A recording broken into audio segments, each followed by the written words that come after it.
जी बिस्मिल्लाहिर्रहमानिर्रहीम। अस्सलाम वालेकुम स्टूडेंट्स। C7 इलेक्ट्रोकेमिस्ट्री की डिस्कशन के साथ आज मुलाकात हो रही है। क्वेश्चन नंबर 1 से बात शुरू कर रहे हैं।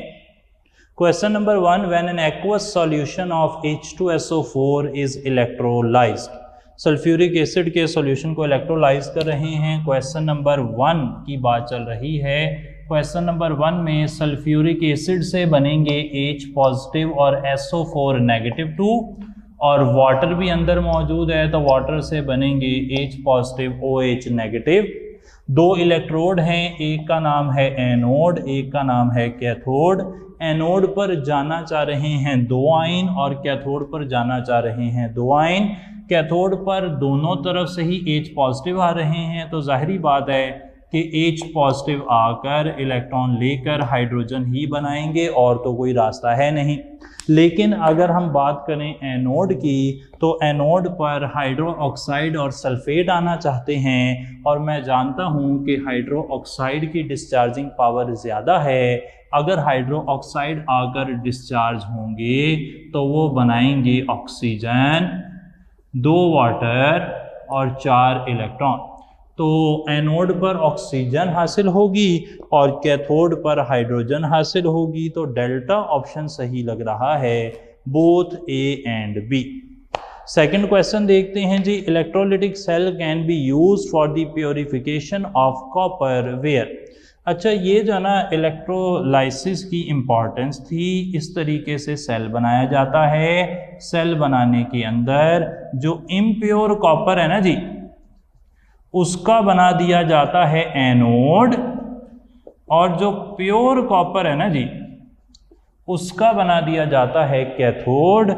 और इलेक्ट्रोलाइट होता है कॉपर सल्फेट का। यहाँ पर इस तरीके से एक बैटरी लगा दी जाती है और कॉपर हासिल हो जाती है। कुछ लोगों ने ये डिस्क्रिप्शन हमें भेजी भी थी, तो बहुत अच्छा काम जी। आप देखें alpha option, impure copper is made anode, thin sheet of pure copper is made cathode, copper sulphate is electrolyte, all are correct. Delta option हमने टिक कर दिया कि ये सब कुछ सही लग रहा है। Third question, standard hydrogen electrode has an arbitrary fix potential of alpha option 0.00 volt. हमने कहा था कि स्टैंडर्ड हाइड्रोजन इलेक्ट्रोड का पोटेंशियल 0 मान लिया गया है। Fourth question, electrochemical series is not useful in alpha option prediction of feasibility of chemical reaction. जी हाँ। कैलकुलेशन ऑफ वोल्टेज बिल्कुल सही है जी।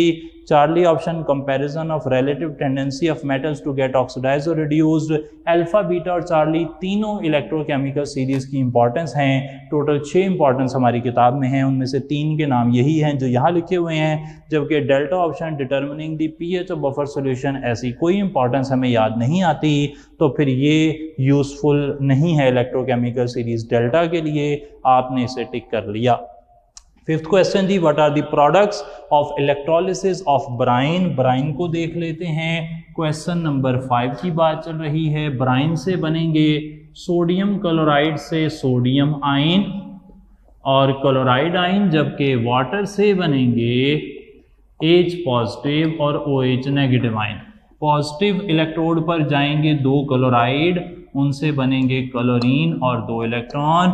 नेगेटिव इलेक्ट्रोड पर जाएंगे 2H पॉजिटिव, क्योंकि उनकी डिस्चार्जिंग पावर ज़्यादा है। और सॉल्यूशन के अंदर सोडियम आयन और हाइड्रोक्साइड आयन के मिलने से sodium hydroxide ion, sodium hydroxide बनेगी तो Cl2, H2, NaOH, ये हमारे प्रोडक्ट होने चाहिए। ये है जी चार्ली में लिखा हुआ, हमने इसे टिक कर दिया। 6 क्वेश्चन है जी, identify the order of power of oxidation. Power of oxidation का मतलब यहाँ पर ना ऑक्सीडेशन पोटेंशियल है। 6 क्वेश्चन में हमें ऑक्सीडेशन पोटेंशियल की बात पूछ रहा है। मैंने ये बता दिया था आपको कि इलेक्ट्रोकेमिकल सीरीज में नीचे की तरफ जाते हुए रिडक्शन पोटेंशियल जो होता है वो इंक्रीज करता है, और ऑक्सीडेशन पोटेंशियल डिक्रीज करता है। इस बात का मतलब यह है कि नीचे जितना जाएंगे उतना ऑक्सीडेशन पोटेंशियल कम होता जाएगा और जितना ऊपर जाएंगे उतना ऑक्सीडेशन पोटेंशियल ज़्यादा हो जाएगा। अब वो कहता है कि 3 एलिमेंट हैं, आप बताएं कि इनका ऑक्सीडेशन पोटेंशियल के हिसाब से क्या ऑर्डर सही लग रहा है। अच्छा, वैल्यूज़ क्या क्या हैं? कॉपर, जिंक और लेड। कॉपर की वैल्यू रिडक्शन पोटेंशियल की दी हुई है प्लस 0.34, यानी कि कॉपर तो यहाँ कहीं होगा नीचे करके। लेड की वैल्यू है -0.13, वो उससे थोड़ा ऊपर होगा। और जिंक का इलेक्ट्रोड पोटेंशियल है -0.77, तो जिंक इलेक्ट्रोकेमिकल सीरीज में सबसे ऊपर होगा। आप जानते हैं कि इलेक्ट्रोकेमिकल सीरीज रिडक्शन पोटेंशियल की बेस पे बनाई गई है, तो down the group reduction potential बढ़ता है। जिंक का रिडक्शन पोटेंशियल सबसे कम है, लेड का ज़्यादा है, कॉपर का और ज़्यादा है। उसने दिए हमें है रिडक्शन पोटेंशियल और पूछा है कि ऑक्सीडेशन पोटेंशियल के हिसाब से इन्हें अरेंज करें, तो जाहिर बात है कि जब रिडक्शन पोटेंशियल नीचे की तरफ बढ़ रहा है तो ऑक्सीडेशन पोटेंशियल नीचे की तरफ कम हो रहा होगा। तो जिंक का ऑक्सीडेशन पोटेंशियल नंबर 1 पर सबसे ज़्यादा, लेड का ऑक्सीडेशन पोटेंशियल दूसरे नंबर पर, कॉपर का ऑक्सीडेशन पोटेंशियल तीसरे नंबर पर होना चाहिए। क्यों होना चाहिए?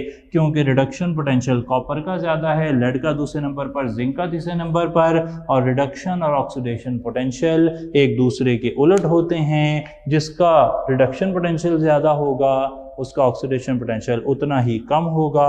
डेल्टा ऑप्शन देखें, जिंक का ऑक्सीडेशन पोटेंशियल लेड से ज़्यादा है, लेड का ऑक्सीडेशन पोटेंशियल कॉपर से ज़्यादा है। 7th ऑप्शन 7th आ गया जी।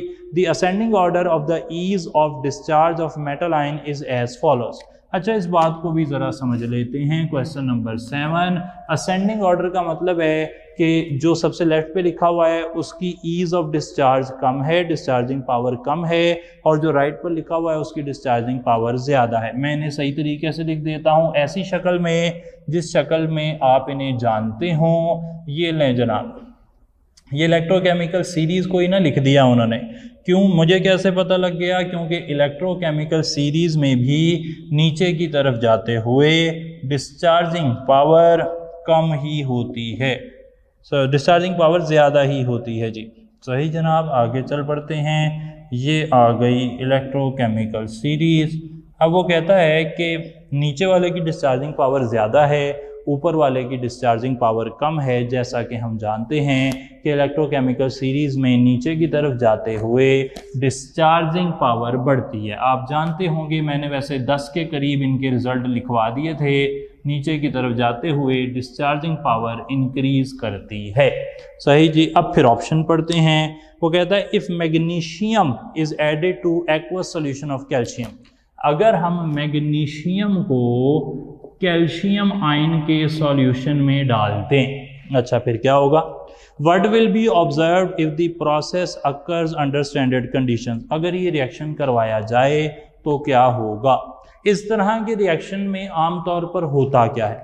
आमतौर पर हो ये सकता है कि मैग्नीशियम कैल्शियम को डिस्चार्ज कर दे, यानी कि खुद चार्ज आ जाए इस पर और कैल्शियम डिस्चार्ज हो जाए। सही, ऐसे हो सकता है। ऐसे कब हो सकता है?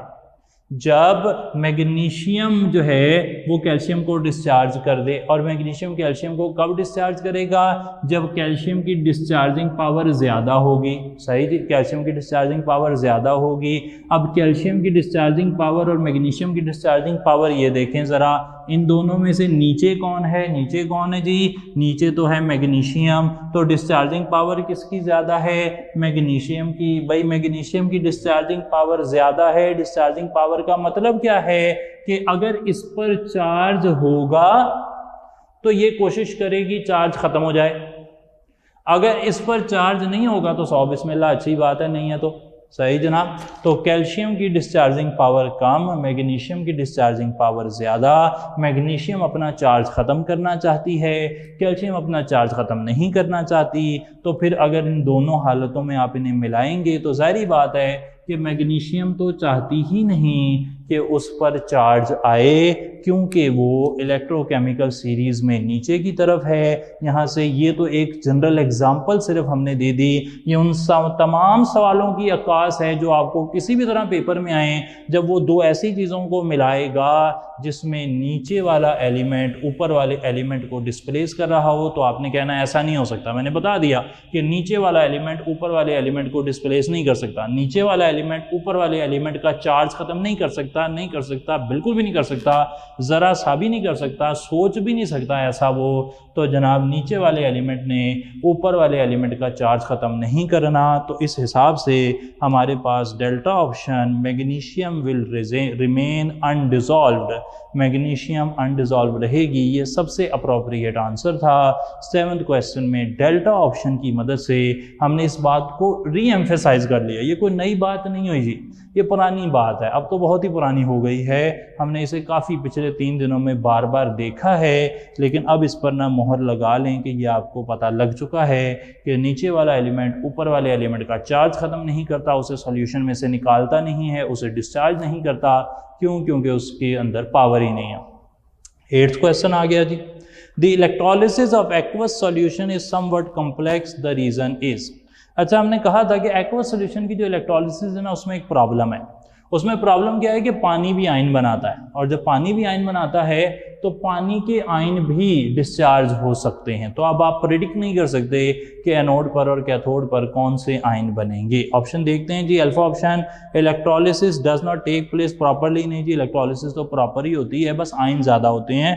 चार्ली ऑप्शन है जी, water chemically react with salt, पानी केमिकल रिएक्शन करेगा तो वो तो एक नई स्पीशी बन जाएगी। पानी तो हाइड्रेट करता है, साल्ट को अपने अंदर डिजॉल्व कर लेता है, उसकी आयन भी बनाता है, अपने आयन भी बनाता है। बीटा ऑप्शन है, water has both reduction and oxidation potential. ये सही है जी, पानी ऑक्सीडाइज भी हो सकता है, पानी रिड्यूस भी हो सकता है, इस वजह से वो इंटरफेयर करेगा प्रोडक्ट जो बन रहे हैं उनके साथ। तो बीटा ऑप्शन यहाँ पर सही लग रहा है। Delta option requires high voltage. नहीं जी, पानी में अगर स्ट्रॉन्ग इलेक्ट्रोलाइट डालें तो कंडक्टिविटी बड़े आराम से होती है, इसके लिए कोई हाई वोल्टेज का प्रॉब्लम नहीं है। तो 8th में जी बीटा ऑप्शन सबसे अप्रोप्रिएट है कि पानी के जो अपने आयन हैं, पानी की जो अपनी इलेक्ट्रोलिसिस है, वो प्रॉब्लम क्रिएट करती है एक्वस सोल्यूशन की इलेक्ट्रोलिसिस में। 9th है जी, in the equation MnO2 + C2O4 - 2। Equation लिख लेते हैं ताकि आगे चलने से पहले हमें क्लियर हो। तो सबसे पहला स्टेप तो आपको हर बारी करना पड़ेगा, जब भी इक्वेशन आएगी ना जी, तो आप ऑक्सीडाइज्ड और रिड्यूस स्पीशी ढूंढे बगैर आगे नहीं चल सकेंगे। ये तो मैं आपको ना मशवरा दे रहा हूँ कि आप जब भी इक्वेशन आए ना, उसमें फ़ौरन से देख लें कौन ऑक्सीडाइज हुआ है, कौन रिड्यूस हुआ है। फॉर एग्जांपल यहाँ पर 2 ऑक्सीजन है -2 वाले, तो कार्बन यहाँ +4 है। 2 ऑक्सीजन है -2 वाले, मैंगनीज भी यहाँ +4 है। यहाँ मैंगनेट है, तो मैंगनेट पर 4 ऑक्सीजन है -2 वाले, जवाब कितना आना चाहिए? -1। तो मैंगनीज यहाँ +7 होगा। ऑक्सालेट पे जवाब आना चाहिए -2, 4 ऑक्सीजन -2 वाले, तो 2 कार्बन +3 वाले। जाहिर बात है कि मैंगनीज +7 से +4 गया है, रिडक्शन हुई है। कार्बन +3 से +4 गया है, ऑक्सीडेशन हुई है। तो ये हर बारी आपको करना पड़ेगा। आप ऐसे ही जाना वो देखकर और ऑप्शंस में घूमते रहते हैं कि पता नहीं इनमें से सही कौन सा है। एक बारी कर गुजरे, 20 सेकंड भी नहीं लगने जी, 20 सेकंड बाकी जाना, वो आप तसल्ली से जवाब लगाने में ढूंढ सकते हैं। तो मुझे यहाँ पर सही लग रहा है चार्ली ऑप्शन। कार्बन +3 से +4 गया है तो वो ऑक्सीडाइज हुआ है। बाकी ऑप्शन सही नहीं लग रहे। क्यों? क्योंकि अल्फ़ा में वो कह रहा है कि मैंगनीज ऑक्सीडाइज हुआ है, जो कि गलत है, और बीटा में कह रहा है कार्बन रिड्यूस हुआ है, जो कि अगेन गलत है। तो चार्ली टिक कर दिया हमने। 10th question, if reduction potential values of potassium and nickel are this and this, the overall voltage is. मैंने बड़ा ही आसान सा तरीका बता दिया था कि अगर 2 रिडक्शन पोटेंशियल दिए हों तो उनमें से जो रिडक्शन पोटेंशियल कम है ना, यानी कि लोअर वैल्यू है जिसकी, उसका साइन चेंज कर देना है क्योंकि उसकी ऑक्सीडेशन होगी। तो पोटाशियम का रिडक्शन पोटेंशियल -2.925 है, तो उसका ऑक्सीडेशन पोटेंशियल हो जाएगा +2.925। निकल की वैल्यू वैसे ही रहेगी 0.25 माइनस में, तो यहाँ से जवाब आ जाएगा +2.675। तो ये होगी वोल्टेज या ईएमएफ ऑफ सेल। अगर आप फॉलो नहीं कर सके तो मैं फिर से बता दूं कि अगर दो स्पीशीज से इलेक्ट्रोड पोटेंशियल निकालना हो तो जिसका इलेक्ट्रोड पोटेंशियल, जिसका रिडक्शन पोटेंशियल, स्पेसिफिकली ये ना हो कि किताब में दिया ही या पेपर में दिया ही ऑक्सीडेशन पोटेंशियल हो, तो अगर दोनों रिडक्शन पोटेंशियल दिए हुए हैं, दोनों रिडक्शन पोटेंशियल दिए हुए हैं, दोनों रिडक्शन पोटेंशियल दिए हुए हैं, 3 बारी बोलने का मकसद ये है कि आप वैल्यूज को दोबारा चेक करें कि हमें जो वैल्यूज दी हुई हैं कि वो रिडक्शन पोटेंशियल की हैं या नहीं हैं। अगर वो सिंपल लिखता ना कि दोनों का इलेक्ट्रोड पोटेंशियल ये है, तो इसका मतलब है कि रिडक्शन पोटेंशियल ही दिया हुआ है। तो अगर दोनों का इलेक्ट्रोड पोटेंशियल दिया हो या दोनों का रिडक्शन पोटेंशियल दिया हो, स्पेसिफिकली नाम लेकर भी वो कह दे, तो जिसकी वैल्यू कम है ना उसका साइन चेंज कर दें, दूसरी वैल्यू वैसे ही रहने दें, दोनों को जमा कर दें, आपका जवाब आ जाएगा। तो 10th क्वेश्चन में हमने चार्ली ऑप्शन टिक कर लिया। 11th क्वेश्चन है विच of the following salt is not electrolysed during electrolysis of an aqueous solution. ये जाना तो है जी क्रेडिट पर, लेकिन फिर भी मैं थोड़ा सा इसमें डिस्कशन कर लूं। 11वें सवाल के अंदर कॉपर सल्फेट से बनेंगे कॉपर आयन और सल्फेट आयन, पानी भी है तो पानी से बनेंगे H पॉजिटिव और OH नेगेटिव। आप जानते हैं कि OH नेगेटिव की डिस्चार्जिंग पावर ज़्यादा है सल्फेट से, तो OH डिस्चार्ज हो जाएगा। और कॉपर और हाइड्रोजन आयन में देखें तो कॉपर जो है ना वो इलेक्ट्रोकेमिकल सीरीज के अंदर नीचे की तरफ है, तो फिर उसने डिस्चार्ज होना है। दूसरी तरफ NaCl की बात करें तो NaCl से बनेंगे Na पॉजिटिव और Cl नेगेटिव, और पानी से बनेंगे H पॉजिटिव OH नेगेटिव। आप जानते हैं कि हाइड्रोक्साइड और क्लोराइड में से क्लोराइड डिस्चार्ज होता है, और हाइड्रोजन और सोडियम में हाइड्रोजन इलेक्ट्रोकेमिकल सीरीज में नीचे है, तो वो डिस्चार्ज हो जाएगा। तीसरा हमारे पास आ रहा है पोटाशियम नाइट्रेट। पोटाशियम नाइट्रेट से बनते हैं K पॉजिटिव NO3 माइनस, और वाटर से बनते हैं H पॉजिटिव OH नेगेटिव, और इसी तरीके से NaNO3 से बनते हैं Na पॉजिटिव और NO3-1। आप जानते हैं कि हाइड्रोक्साइड की डिस्चार्जिंग पावर नाइट्रेट से ज़्यादा है, तो चाहे पोटाशियम नाइट्रेट हो चाहे सोडियम नाइट्रेट हो, उनमें से हाइड्रोक्साइड डिस्चार्ज होगा, और पोटाशियम आयन, सोडियम आयन और हाइड्रोजन आयन में से हाइड्रोजन आयन की डिस्चार्जिंग पावर ज़्यादा है, तो इसलिए वही डिस्चार्ज होगा। तो यहाँ से हमने सीखा क्या कि जो हमारे पास चार्ली और डेल्टा ऑप्शन है, उन दोनों के एक्वस सॉल्यूशन की इलेक्ट्रोलिसिस के दौरान ना कैटाइन डिस्चार्ज होता है ना एनाइन डिस्चार्ज होता है।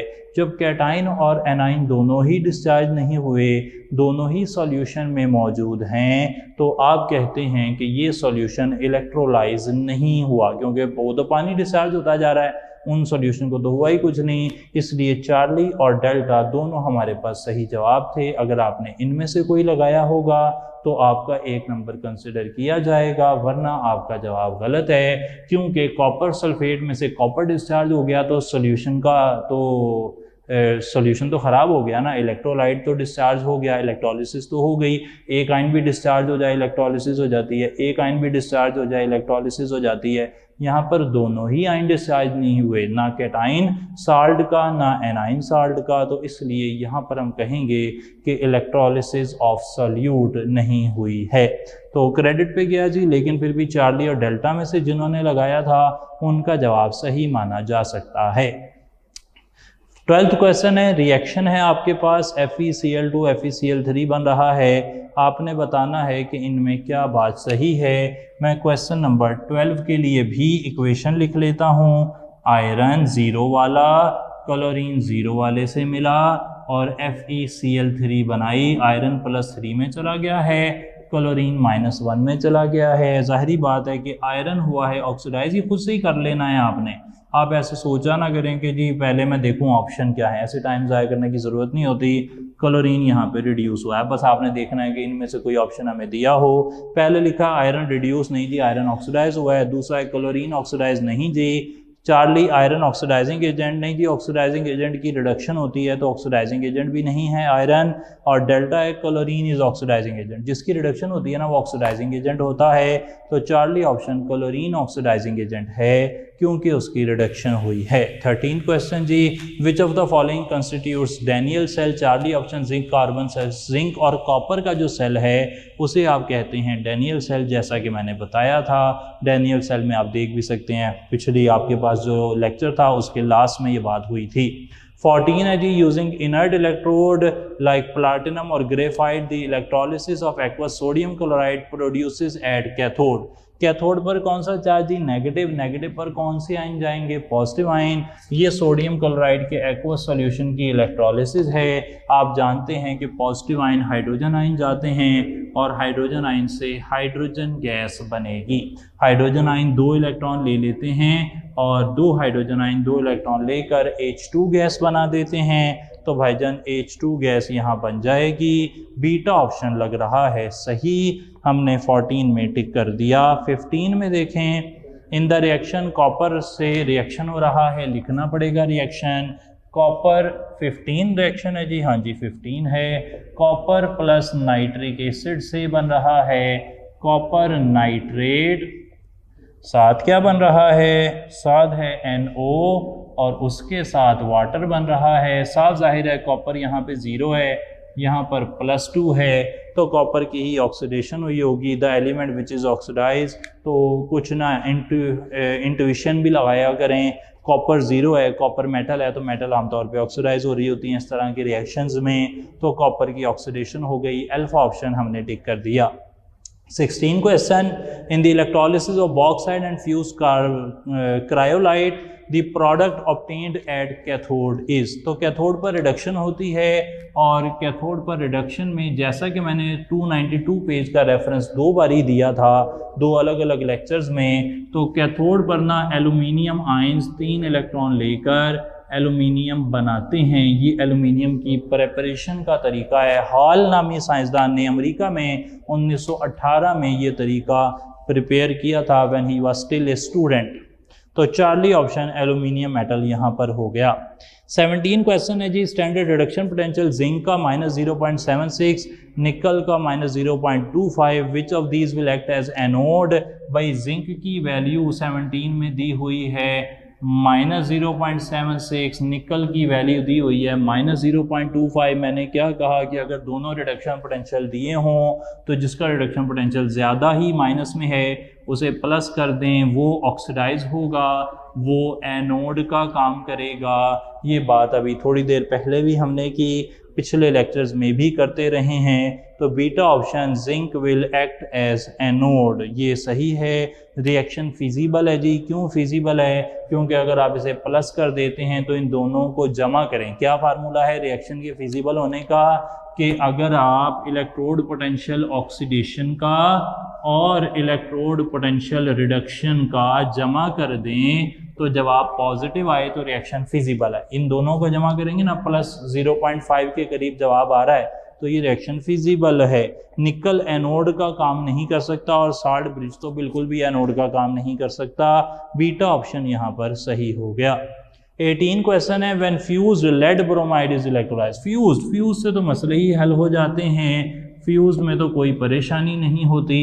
लेड ब्रोमाइड से बनने हैं लेड आयन और साथ बनने हैं ब्रोमाइड आयन। एनोड और कैथोड, एनोड पर जाएगा नेगेटिव आयन और जाके डिस्चार्ज हो जाएगा, इलेक्ट्रॉन निकल जाएंगे। कैथोड पर जाएंगे लेड आयन, वो 2 इलेक्ट्रॉन लेकर लेड बना देंगे। अब हमें देखना बस ये है कि सवाल क्या है। Beta option lead is deposited at cathode, बिल्कुल सही है जी। देख सकते हैं आप, जब फ्यूज्ड इलेक्ट्रोलाइट है तो फिर हाइड्रोजन आयन हाइड्रोक्साइड आयन का तो कंसेप्ट ही खत्म हो जाता है। 19 question, zinc reacts with dilute acids to liberate hydrogen, this is because. Zinc जो है ना वो डाइल्यूट एसिड्स के साथ रिएक्शन करके, फॉर एग्जांपल अगर आप जिंक को मिलाएंगे किसी एसिड के साथ, जिंक प्लस सल्फ्यूरिक एसिड करेंगे तो जिंक सल्फेट बन जाएगा, साथ हाइड्रोजन गैस बन जाएगी। इसकी क्या वजह है भाई, हो क्या रहा है? असल में इस रिएक्शन के अंदर जिंक 2 हाइड्रोजन आयन से रिएक्ट करता है, जिंक +2 में चला जाता है और H2 गैस बन जाती है। जिंक हो जाता है ऑक्सीडाइज, हाइड्रोजन हो जाता है रिड्यूस। अब इस इंफॉर्मेशन से मैं ऑप्शन पढ़ लेता हूँ। पहला option, zinc ions powerful oxidising agent है। जिंक आयंस ऑक्सीडाइजिंग एजेंट नहीं है जी। जिंक जो है, ये वाला जिंक जो है, ये खुद रिड्यूसिंग एजेंट है।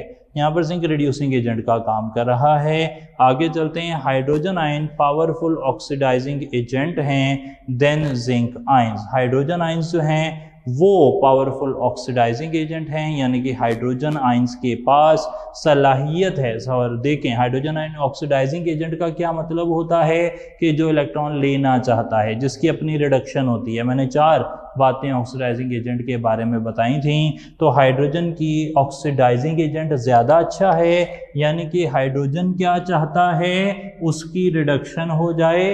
हाइड्रोजन क्या चाहता है कि सामने वाले की ऑक्सीडेशन हो जाए। क्या हाइड्रोजन कामयाब हो रहा है? जी कामयाब हो रहा है। अगर हाइड्रोजन अपने मकसद में कामयाब हो रहा है, इसका मतलब है कि हाइड्रोजन आयन वाकई असल में सही में हाइड्रोजन जो हैं वो अच्छे ऑक्सीडाइजिंग एजेंट हैं। तो यही बात तो हम करते रहे हैं कि इलेक्ट्रोकेमिकल सीरीज में जो नीचे होता है उसकी डिस्चार्जिंग पावर ज़्यादा होती है और वो उतना ही अच्छा ऑक्सीडाइजिंग एजेंट होता है।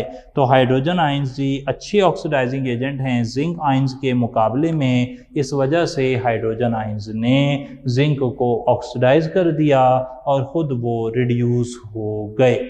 सही है जी बात। इस तरीके से बिल्कुल बीटा ऑप्शन आप टिक कर लेंगे। 19 क्वेश्चन में, 20th क्वेश्चन में मोल्टन लेड और lead bromide both conduct electricity. अच्छा, मोल्टन लेड जो है ना, मैं इसको ज़रा लिख लूँ, एक लेड है और एक लेड ब्रोमाइड है।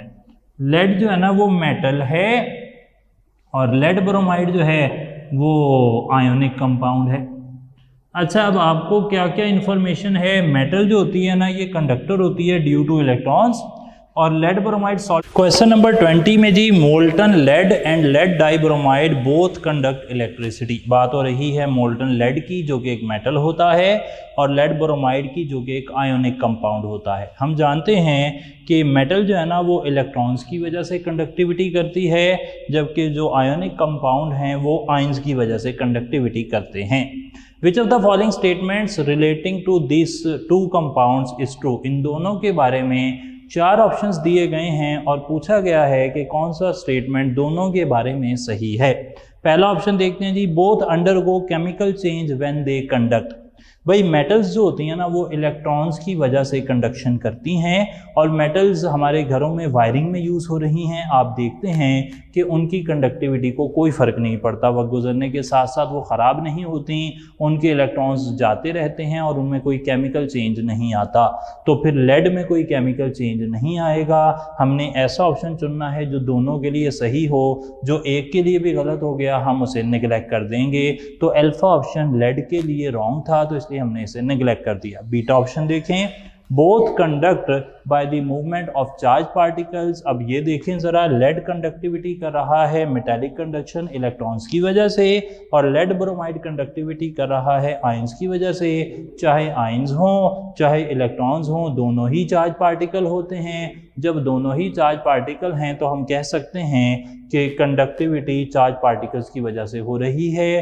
बीटा ऑप्शन सही लग रहा है, फिर भी आगे देख लेते हैं। Charlie option, both will also conduct in solid state. नहीं जी, आयोनिक कंपाउंड्स सॉलिड स्टेट में कंडक्टिविटी नहीं करते, क्योंकि उनकी लैटिस एनर्जी ज़्यादा होने की वजह से ions are not mobile, ions आज़ादाना हरकत नहीं कर सकते। Delta option, both contain mobile electrons. नहीं जनाब, मोबाइल इलेक्ट्रॉन तो सिर्फ लेड में हैं, लेड ब्रोमाइड में तो आयंस की वजह से इलेक्ट्रोलिटिक कंडक्शन हो रही है। तो डेल्टा ऑप्शन भी सही नहीं है, तो फिर सही ऑप्शन क्या बना? बीटा ऑप्शन बन गया। आगे चल पड़ते हैं जी। अब कुछ बात कर लेते हैं कि 21st क्वेश्चन में हमें क्या पूछ रहा है। 21st क्वेश्चन है, when a non spontaneous reaction takes place at the expense of electricity.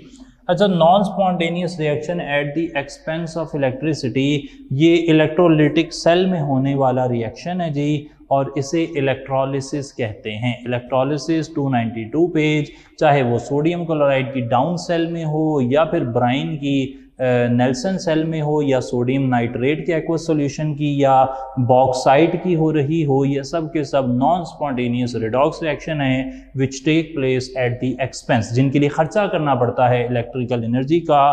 तो ये हो गई जी इलेक्ट्रोलिसिस। 22nd है जी, a cell in which chemical energy is converted to electrical energy. भाई ये गैल्वानिक सेल है, नो डाउट कि आप कहेंगे फ्यूल सेल और ड्राई सेल इसकी मिसालें हैं। मिसालें होना और बात है, लेकिन हर वो सेल जिसमें इलेक्ट्रिकल एनर्जी बन रही हो केमिकल एनर्जी से, वो गैल्वानिक सेल कहलाता है। तो ये डेफिनेशन है गैल्वानिक सेल की, इसलिए हमने बीटा ऑप्शन टिक कर दिया। 23rd आ गया, electrolysis of copper sulphate aqueous solution using copper as cathode and anode, the substance which deposited at cathode. तो जी कॉपर सल्फेट के लिए अभी थोड़ी देर पहले ही हमने लिखा था कि उससे कॉपर आयन बनते हैं और सल्फेट आयन बनते हैं और पानी से बनेंगे H पॉजिटिव आयन और हाइड्रोक्साइड आयन। तो अब जनाब होगा क्या कि एनोड पर तो जाएगा हाइड्रोक्साइड क्योंकि वो उसकी डिस्चार्जिंग पावर ज़्यादा है, और कैथोड पर जाएंगे कॉपर और वहां जाकर वो बना देंगे कॉपर मेटल। तो कैथोड पर कॉपर जा रही है, चार्ली ऑप्शन कॉपर हमने यहाँ पर टिक कर दिया। सही जी, आगे चल पड़ते हैं। 24, passage of electric current through the metal is due to. तो मेटल्स में हमने कहा delta option free movement of electrons की वजह से करंट बहता है। 25th क्वेश्चन आ गया, coupling of lead with silver the cell reaction is. अच्छा जी, दोनों का रिडक्शन पोटेंशियल दिया हुआ है। लेड का रिडक्शन पोटेंशियल है लेड +2 से लेड बनने की वैल्यू दी हुई है -0.13 और सिल्वर +1 से सिल्वर बनने की वैल्यू दी हुई है 0.8। और हमने क्या कहा था कि जिसका रिडक्शन पोटेंशियल कम होगा उसका साइन आपने रिवर्स कर देना है, यानी कि उसकी रिडक्शन नहीं हो रही बल्कि उसकी ऑक्सीडेशन हो रही है। तो ऑक्सीडेशन हो रही है तो रिएक्शन भी उल्टा हो जाएगा, यानी कि लेड से बन रहा है लेड आयन और सिल्वर आयन से बन रहा है सिल्वर। सही जनाब, ये ओवरऑल रिएक्शन है और ये बीटा में हमें नज़र आ रहा है। दो कैसे आ गया? दो बैलेंसिंग के लिए जी, जाहिर बात है कि 2 इलेक्ट्रॉन लेड के हैं तो फिर सिल्वर के पास भी 2 इलेक्ट्रॉन होने चाहिए। 26 आ गया, which statement is incorrect about standard hydrogen electrode.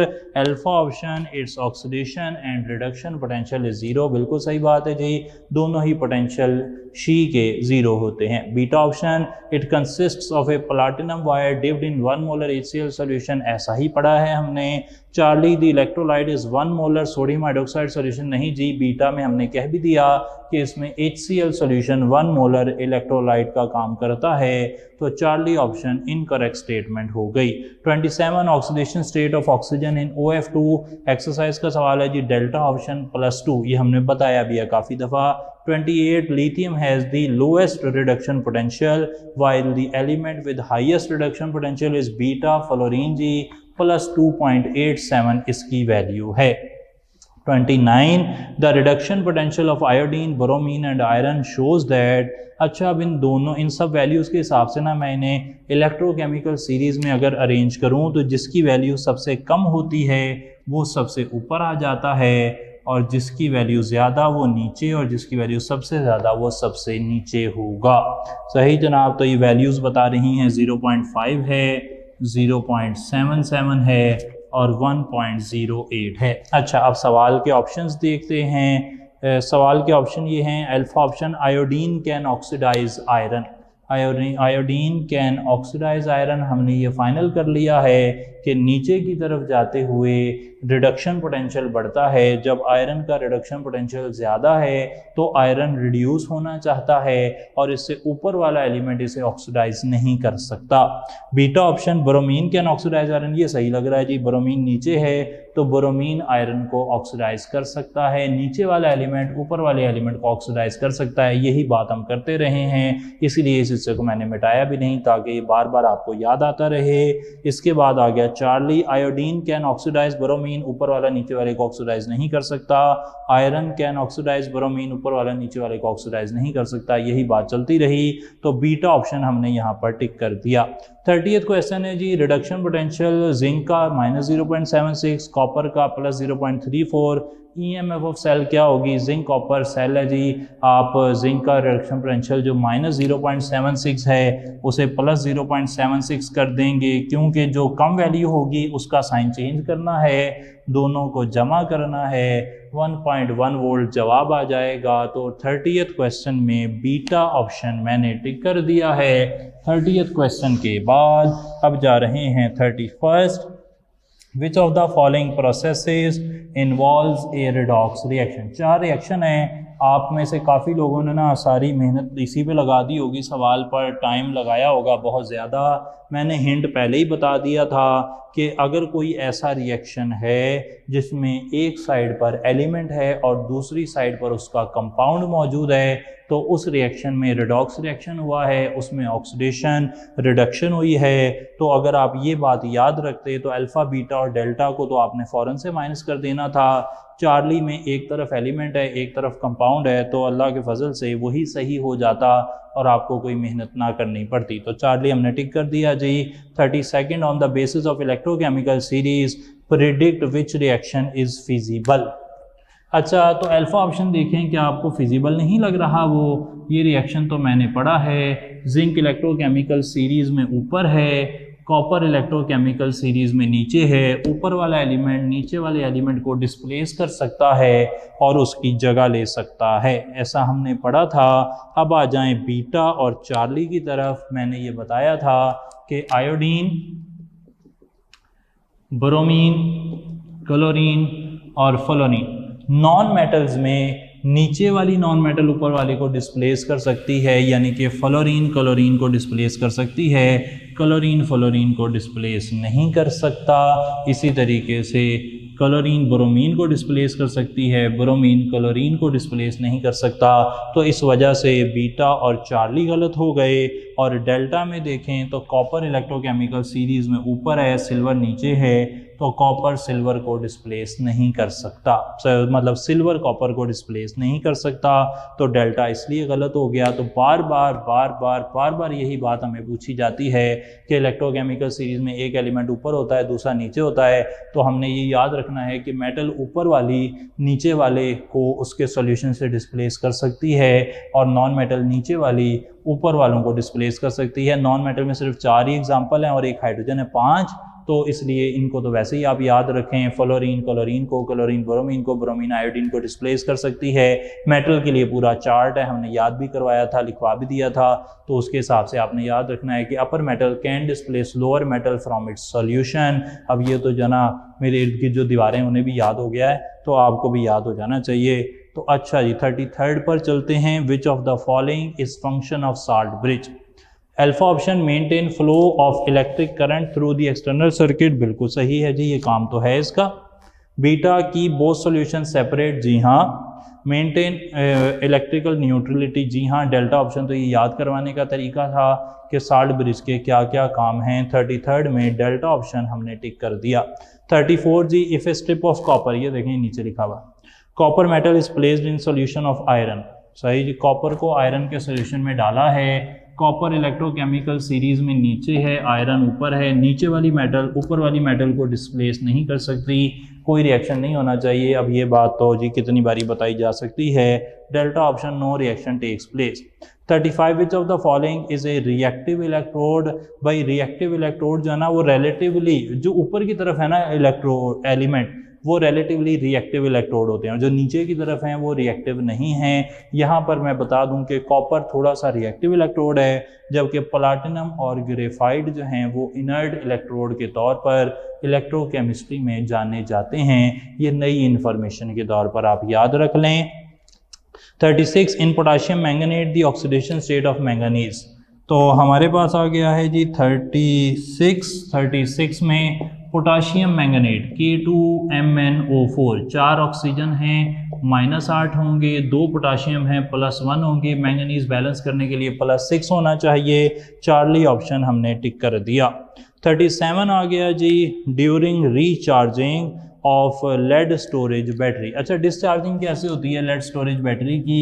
Lead और लेड डाई ऑक्साइड से हाइड्रोजन आयन और सल्फेट आयन मिलते हैं और यहाँ बनते हैं लेड सल्फेट और साथ बनते हैं वाटर। ऐसे भी कह सकते हैं कि लेड से भी लेड सल्फेट बनता है, लेड ऑक्साइड से भी लेड सल्फेट बनता है during discharging.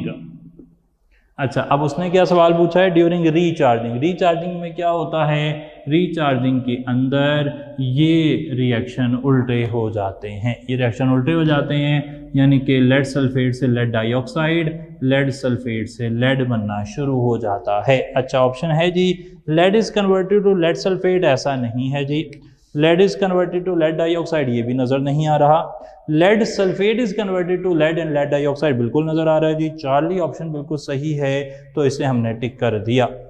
38 how many electrons are required to balance the charge in the following equation. Equation है, बैलेंसिंग है, इलेक्ट्रॉन पूछे हुए हैं। 38 में इक्वेशन लिख लेता हूं पहले मैं। इक्वेशन है क्रोमियम +3 से 7 वाटर मॉलिक्यूल मिले, Cr2O7 -2 बना, साथ 14H पॉजिटिव बने।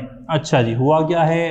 क्रोमियम +3 है और बाकी तो हाइड्रोजन ऑक्सीजन है, आमतौर पे इनका ऑक्सीडेशन स्टेट चेंज नहीं होता, आप फिर भी चेक भी करें तो नहीं चेंज हो रहा। क्रोमियम +3 है, यहाँ पर 7 ऑक्सीजन हैं -2 वाले।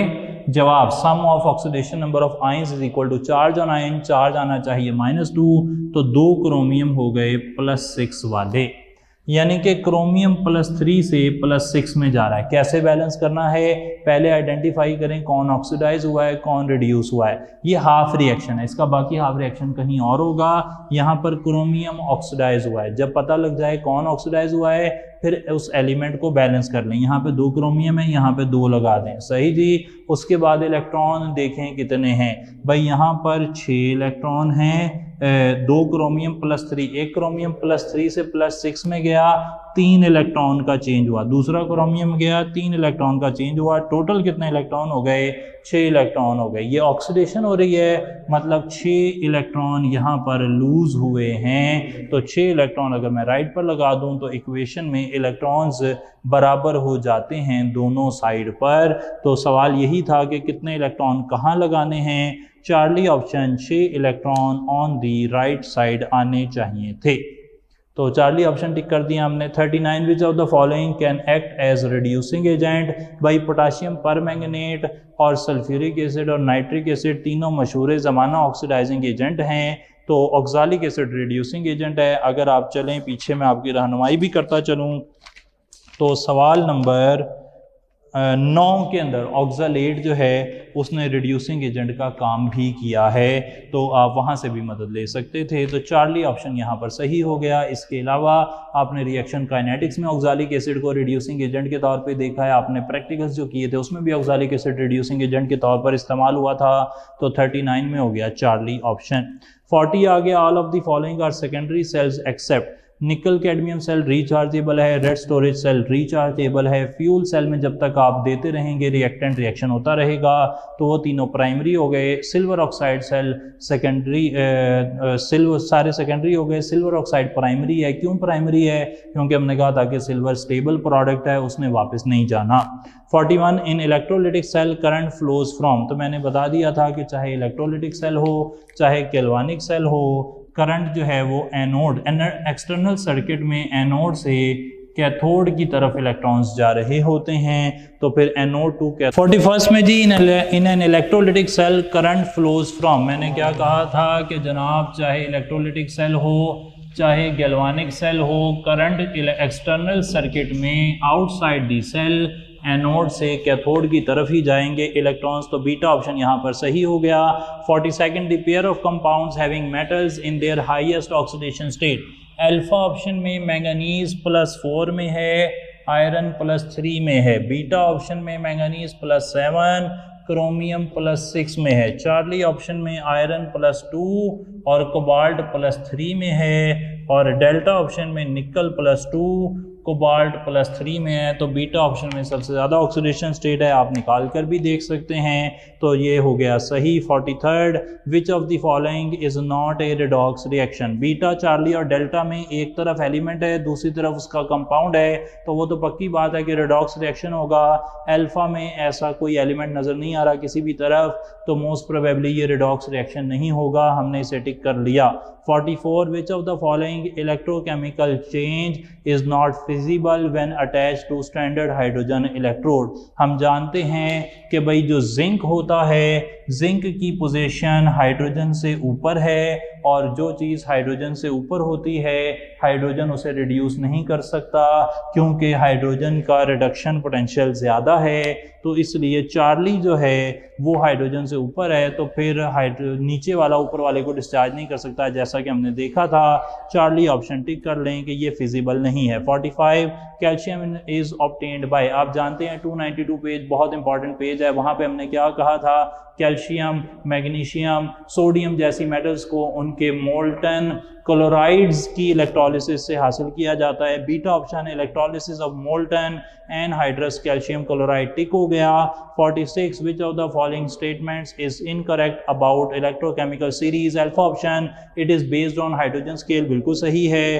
Beta it shows standard reduction potential, बिल्कुल सही है। Charlie option reducing power of elements decreases down the group. भाई डाउन द ग्रुप क्या होता है, down the group reduction potential बढ़ता है और power to act as oxidising agent, oxidising power वो इंक्रीज करती है, और रिड्यूसिंग पावर डिक्रीज करती है। तो down the group reducing power decrease करती है, लेकिन ऑक्सीडाइजिंग पावर इंक्रीज करती है। सही जनाब, oxidising power from bottom to top increase करती है। अच्छा, down the group oxidising power increase कर रही है, लेकिन यहाँ पे डेल्टा ऑप्शन देखें, oxidising power increases from top to bottom to top. बस ये जो ना थोड़ा सा वर्ड्स का उन्होंने सहारा लिया सवाल को कॉम्प्लेक्स बनाने के लिए,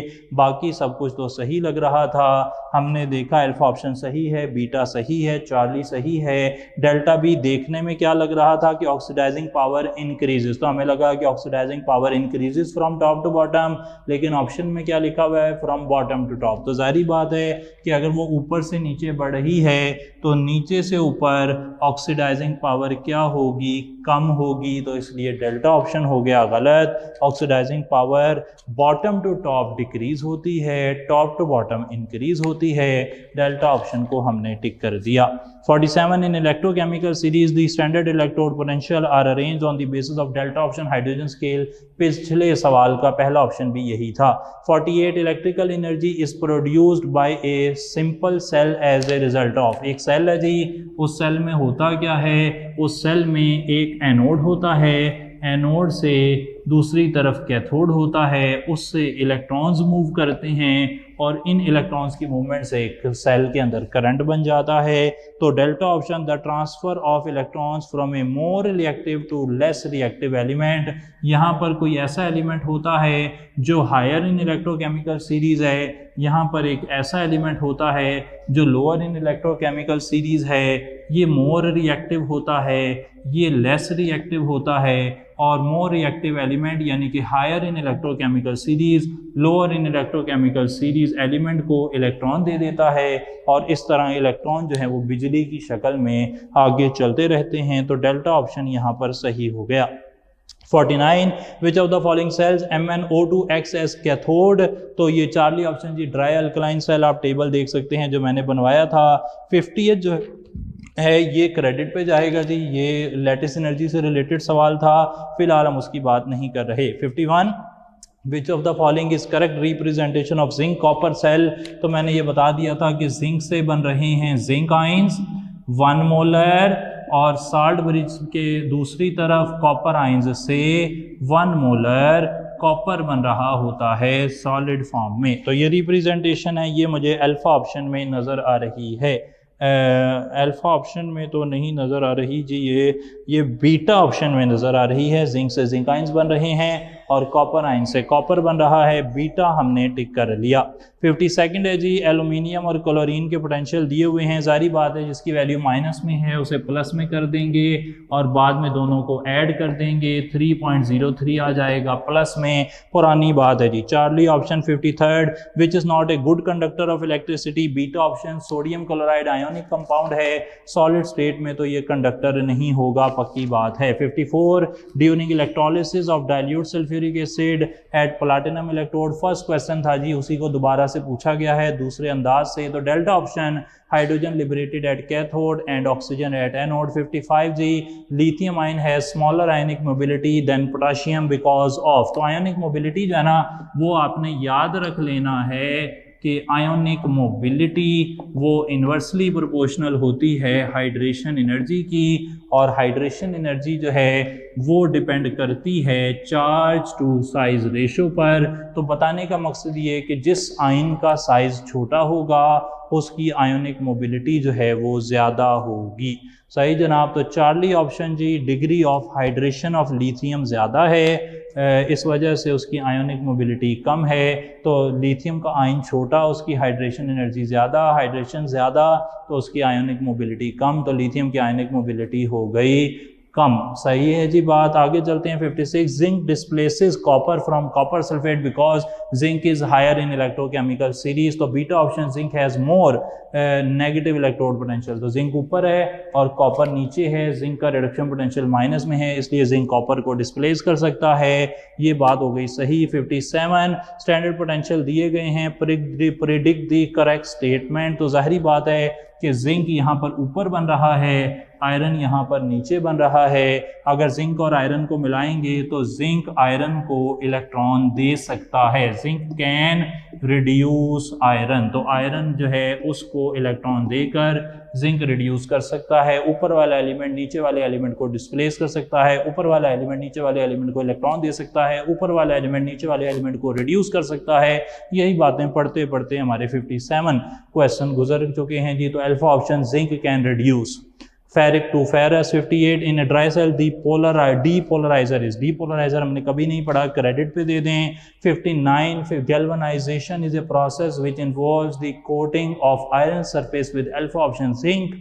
बेसिकली ये ट्रांजिशन एलिमेंट्स से सवाल था, लेकिन अगर आपने अभी तक की जो इन्फॉर्मेशन है उसकी बेस पे इसे लगाया हो तो कोई मसला नहीं है, अच्छी बात है। लेकिन अगर नहीं भी लगाया तो ऐसा कोई पहाड़ नहीं टूट रहा, गैल्वेनाइजिंग हम कभी और अलग से भी देख लेंगे। 60th क्वेश्चन, वैल्यूज दी हुई हैं हाफ सेल की जी, which of the following is the strongest oxidising agent. Oxidising agent कौन होता है? जिसकी अपनी रिडक्शन होनी है। रिडक्शन किसकी होती है? जो इलेक्ट्रोकेमिकल सीरीज में नीचे है।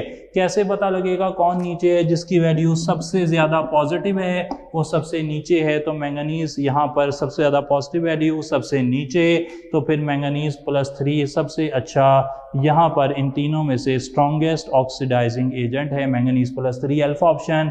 इसके साथ ही आज का पेपर हुआ जी मुकम्मल। आगे जो भी बात होगी वो देखते रहेंगे।